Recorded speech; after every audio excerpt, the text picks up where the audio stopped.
ಬಂಟ್ವಾಳ ತಾಲೂಕಿನ ವೀರಕಂಬ ಗ್ರಾಮದ ಕುಮೇರು ಎಂಬಲಿನ ಕಾಲು ಸಂಕದ ಬದಿಗೆ ಕಟ್ಟಿದ ತಡೆಗೋಡೆಯು ವಿಪರೀತ ಮಳೆಗೆ ಜರ್ದಿದ್ದು ಅಪಾಯದ ಸ್ಥಿತಿಯಲ್ಲಿದೆ.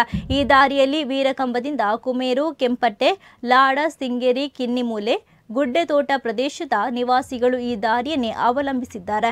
ದಿನನಿತ್ಯ ಶಾಲಾ ಮಕ್ಕಳು ಹಾಗೂ ಗ್ರಾಮಸ್ಥರು ಈ ಕಾಲು ಸಂಕದ ಮೇಲಿಂದಲೇ ನಡೆದುಕೊಂಡು ಬರೋದ್ರಿಂದ ಅಪಾಯ ಸಂಭವಿಸುವ ಮೊದಲೇ ಇದರ ತುರ್ತು ರಿಪೇರಿ ಮಾಡಬೇಕೆಂದು ಗ್ರಾಮಸ್ಥರು ಒತ್ತಾಯಿಸಿದ್ದಾರೆ.